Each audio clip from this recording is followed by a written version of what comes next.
Welcome back. In 2017, Nigeria ranked third in global internet crime. It just lagged behind the UK and the US. Today's program will be discussing cybersecurity and cyber fraud. Joining me as my co-host for the day is Mr. Gideon Kelechi Onuigwe, who is a legal practitioner. Thank you so much for joining me in today's program. Thank you so much. It's a pleasure.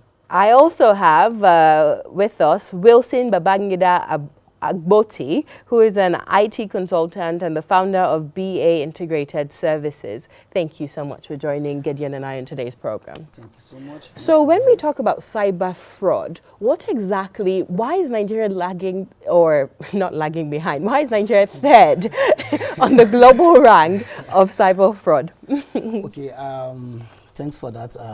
You see, cyber fraud, let me just give you a brief background of what cyber fraud is all about. Cyber fraud is actually a computer-oriented kind of fraud. That's the name for it, computer-oriented fraud. It involves the use of a computer and also other IT gadgets to commit such offense. So basically, with the rapid transfer of technology, and also with the adaptation of technology in the country, we actually ranked third to UK and the US, not really because of we don't have checks as regards cyber fraud, but because of the fact that we tend not to understand that there is also an implication that comes with technology. When you allow a technology to come into your economy, and then you see it. Yeah, don't get me wrong, technology is a good thing and is meant to do more good than harm. But then again, there are some things that needs to be checked.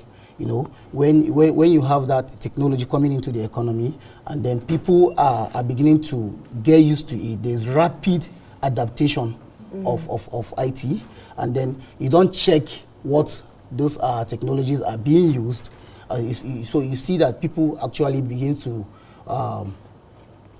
abuse the advantage that comes with that. And then let's take, for instance, parents.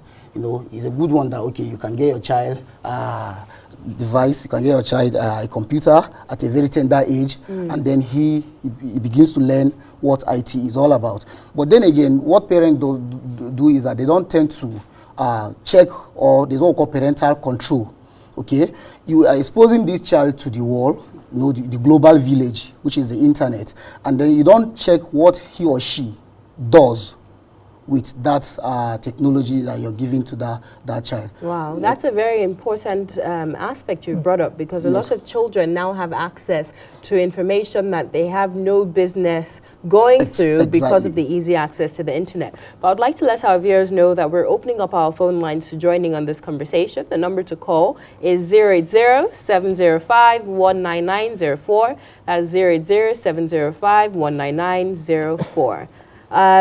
So what is the role of the government in putting some checks and balances to ensure that we reduce the rate of cyber fraud in Nigeria? Because I know that the CBN, the Central Bank of Nigeria, is meant to act as a supervisory body for issues like this. I mean, over, I believe, 207 million naira was illegally withdrawn from someone's bank account because of cyber fraud issues like this. Yes. So what is the CBN doing to regulate and supervise this issue? Okay, you see, cyber fraud has actually become an issue, and if not properly checked, can actually lead to what we call national threat to national security. So I think the government have been doing pretty good, but we can do better. We can do better in the sense that we can actually standardize policies that actually meet with cyber security requirements.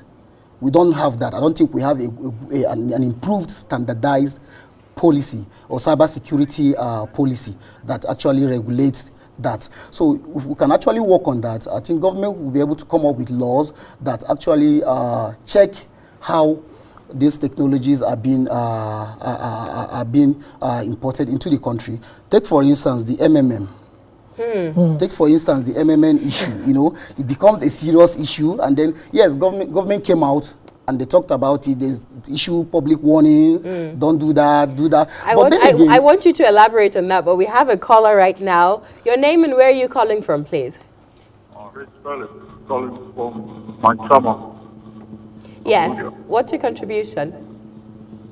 I think basically cybercrime is where the start. First is a failure on the part of the government, and secondly is also a failure on the part of the system that's supposed to regulate the issue of cybersecurity, because there's no law of ground technical to pursue those reporters like we have a lot of young boys today who are into the whole and those stuff. Can you please turn down the volume of your television? We didn't hear you too well. I heard that's the fault of the government and lack of regulation, if I'm correct. Yeah, what I'm saying is the government... You have to turn down the volume of your television so we can hear you properly. The television is totally switched off. Okay, that's better now. Okay, Right now. go ahead. Better. Go ahead.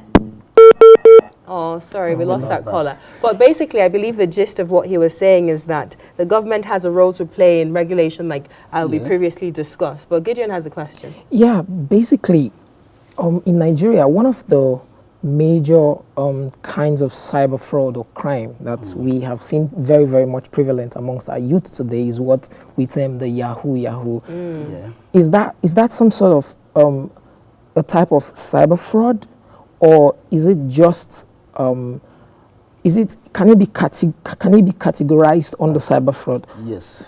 Or does it have to do, when you talk about Yahoo, it's about some people maybe doing some sort of dating people online and all that. Okay. Can you necessarily categorize that as cyber fraud? Yes, it's categorized as cyber fraud.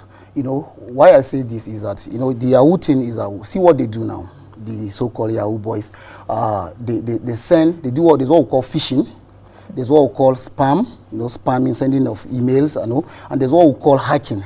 Now, what they do is that they sit down and they build emails that can actually be sent to a very large number of internet users. That's spamming, and then these emails induce the recipients of these emails into an action. Now, what is the action now? It's either you reply them. You get, if you respond to them, that is the first step for them. When you respond to such emails, now they're able to build and know there's what we call IP address, there's what we call MAC address of your physical device that you are using to surf the internet. So they're able to now establish that conversation with you, that communication with you, and they begin to sell you stuff that are not real. And then because you want to make money or something like that, you begin to fall for that tricks. So what they do, like I said, the phishing. Let me explain what the So you have phishing, spamming, and hacking. This is the types of cyber fraud that we have. So you just explained spam, but I want us to get another caller in before we go into phishing. Okay. Your name and where are you calling from, please? Hello, good morning. Good morning. Good morning. I'm still having a bit of trouble hearing you. Can you speak up, please? Yes, I still have my question. Hello. Are you can hear me? Go ahead. Hello? Yes, I can hear you. Go ahead. What's your contribution? Yeah, my contribution is that you're talking about the cyber fraud, how the cyber fraud is going in this country. But the problem now is that the security agents, they are playing a lot of forces. They are playing much in order to enforce cyber fraud in our country. We can't hear you. Sorry about that. Can you turn off, if your TV set is on, can you turn it off? Hello, can you hear me? Yeah. Okay, yes, we can hear you a lot better. Go on, please. Yeah. I said the security agencies, they are also part of this that will keep the cyber fraud in our country. You will see some of the security agencies telling the guys on how to operate, on where to go, how that they get compliance on the internet. They also enforce, even the bankers, you should also be checked. They talk about they also need to check the activity too. It's not the guys in there. Thank you so much for your contribution. I think basically what he's trying to say is that the security agencies, the banks, and as long as other policymakers are part of those who help facilitate these boys, because most times I know there are usually people who are involved in clearing, when you get a white person to send some money into some other person's bank account. Sometimes these guys actually strike deals with bankers, and they're like, if you help us do this, you take a cut out of it.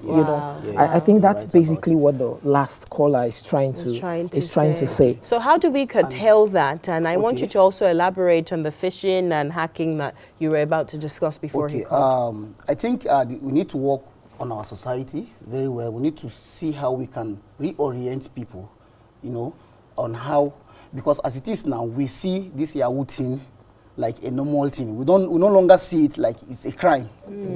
Or it's a fraud. They're really for God's sake, a fraud is a fraud. But then again, society, people tend to look at them that if you are doing Yahoo, you're actually smart. Really? Yes, that is it. So, and then the government is treating the process with a very cold glove, in the sense that we need to give people proper orientation. They should know that, okay, this is a fraud, and a fraud is a crime. Okay, you see a society whereby people perceive an individual to be a Yahoo boy, and nobody is reporting it. That's another thing we need to work on. The rate at which we report these cases is very, very low. But do you think part of the reasons why we have a growing number of these cyber fraud, do you think part of the reasons why we have this is probably because of the fact that lots of youths are not employed, they don't have things to do, and as a result, they just look for the fastest possible way to get money, knowing fully well that money is a means of social recognition, and everybody just wants to acquire it. So, in the past, it used to be old men that do blood money, but currently it's young people, amazingly. And I heard there is a new one now called Yahoo Plus, where you have to use some, some jars attached to it. Okay, so I'm glad you said that, because I was confused a little when you guys were speaking, because when I hear of Yahoo boys, and forgive me for this misconception, because it's clear it is a misconception, I always thought of people who did like rituals for money. So now I understand that it's not, so it's like Yahoo Plus that do rituals. Yes, that is taking it to another level. So the regular Yahoo boys just do the internet cyber fraud. I see. Okay, but sticking with the topic. So in addition to what you just said, let me quickly say something. I think you're right about the unemployment thing having been one of the drivers of this Yahoo involvement. And I also think the youth we have these days now want to just get rich, as in nobody wants to wait and follow the process, the due process. They want to just what they call hammer. So when they see these people doing it, the younger ones even see them as mentor. And then the society doesn't condemn that. People harbor them, people don't report that, okay, this is it. Okay, you can actually report as an anonymous, with an anonymous profile, and then the security, that is it. Where do you report to? Who does what? So I think is a government thing, and also is a societal thing, if you get what I'm trying to say. Most definitely. But I really want you, because our viewers who are watching, this is a very educative session for them. So I know you talked about three most basic types of cyber fraud, the phishing, the spamming, and the hacking. You've discussed spam as sending a large bulk emails to people, and if they respond, then you get access to their IP and their address, then you're able to establish that connection, then defraud them of money or whatever. But can you explain phishing to us and hacking there? After. Okay, they're actually similar, but phishing, what they do is that they send you emails, okay, claiming to be coming from a reputable organization, so you feel relaxed that this email is actually coming from a reputable organization, but maybe someone somewhere with his computer system in his backyard, he sent this, and you get to see this email, and then you feel it's actually coming from a reputable organization, and then you feel, okay, now by getting that email, you are called to action. Is either you respond to it, and like I said, when you respond to it, that's the beginning of the problem. Wow. Yes, they are able to know your physical location, So where I can you are at get that an email moment. now from maybe Zenith Bank, and Exactly, it's not really like Zenith it's Bank. not really Zenith and as soon Bank. as I respond Exactly. to that And or press, click exactly, on a link, exactly. they There's get access to my yes, information. and sometimes they send a link, and then when you click on that link, a program starts running on your system without you even knowing, like a background. It runs on the background, and before you know it, after a while, your system begins to misbehave, and then they're able to use the program like an add-on on your system, and then watch what you do.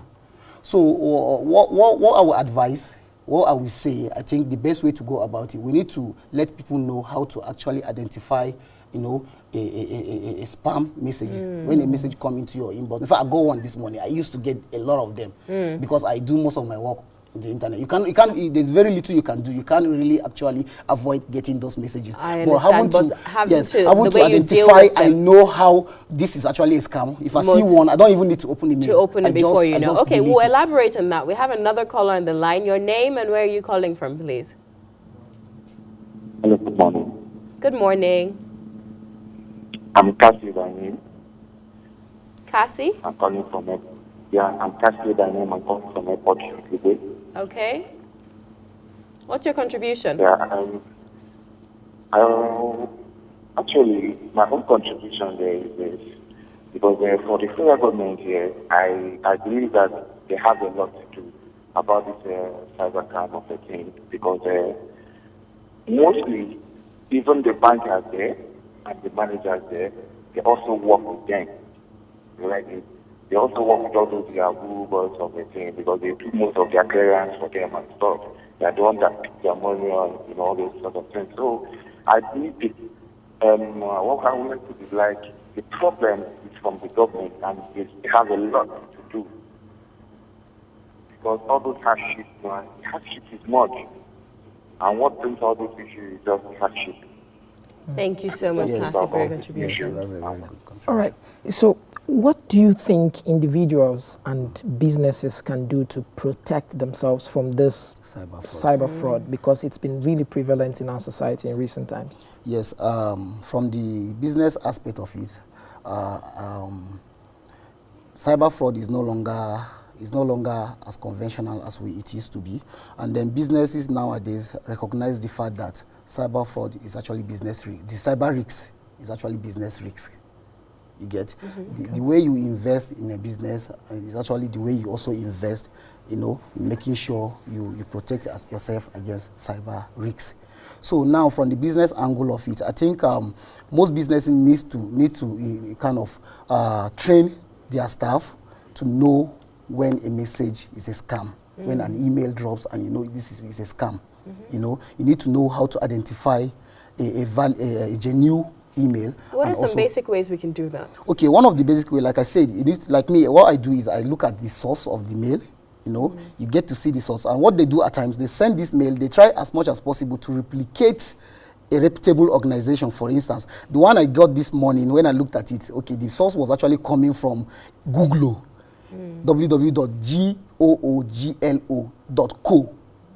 So if you don't look at it very well, you probably this is a mail from Google. Everybody knows Google, and Google is is not a scam, So, but the fact that you can see is googlo.co, that was the source. So when you're able to look at source like that, and then you look at the name, you saw a mail from someone you don't even know, a random name, a mail just dropped, and it's a link. They don't normally put much details in it. Is that I tell you, okay, or like an advert, click on this to do this, and once you click on that link that comes with it, you're already endangered. You're already vulnerable. Wow. So like I said, it will keep coming. You can't avoid it as long as you use the internet, because there are some sites you visit. Exactly. Another way of checking this is you mind where you go in the internet. You mind the site you go. There are some sites that once you visit that site, the next thing you begin to get an advert from them. You don't even know how it happens. Sometimes when you open your web browser and you begin to get messages from them, or it automatically takes you to their site when you open your web browser without you typing the URL. Most the definitely. web address. Pop-ups, Yeah, I the believe that's pop-ups, what's exactly. called. So you forgot So be careful the sites you sites visit, you number visit, one. you know. Be careful Yes, about the links and the links, messages exactly. you respond to. And then the best way to go about it, don't even open the mail. If you see if it, you don't if just you cannot delete it. Don't identify open the it, because by the sender. time you open it and click on the link, then you are vulnerable. Very lastly, Yeah. because we ran out of time, hacking. So you've explained phishing, spam, and hacking is the last one. So Okay. how does that work? Okay, hacking is actually an attempt to exploit a computer or a network, you know. In other words, is an unauthorized access to a computer and network. Is there anything we can do as the users of that computer to avoid that? Or is it okay? Yes. You know, it's also a solution organization can actually adopt to checkmate cyber fraud. You can actually install what we call firewall on your systems. Firewalls, what they do is like a bridge between your system and the internet. You get, so whenever you're going to the internet, some of those sites that can actually, you know, without you knowing, you know, do some damage on your system, the firewall is able to protect you from that. It's like a guide. It's like, you know, so you can also have an antivirus, an active antivirus. Nowadays, the free antivirus version doesn't give you the full options of what the security you need. So it's always good, it's always advisable to know yeah, it costs you more money, but then again, you are safer. You know, you get a proper premium antivirus running on your system, which can actually be updating, you know, periodically. So I think that's another way of checking hacking. Thank you so much, Wilson Agboti. This has been a very educative session. Thank you. Thank you so much for this. Ladies and gentlemen, you've heard it here. Different kinds of ways, you know, people commit cyber fraud. To protect yourself, you just have to be more careful and more alert in regards to the websites you visit and the emails or the information that you access via your email addresses. So be careful, watch out for Yahoo and Yahoo Plus. Don't fall a victim. Now I know the difference. Don't fall a victim. We'll take a short break. When we return, we'll bring you the political segment of the weekend show. We'll be discussing the policy document of the two major political parties. Don't go anywhere, and we'll be right back on the weekend.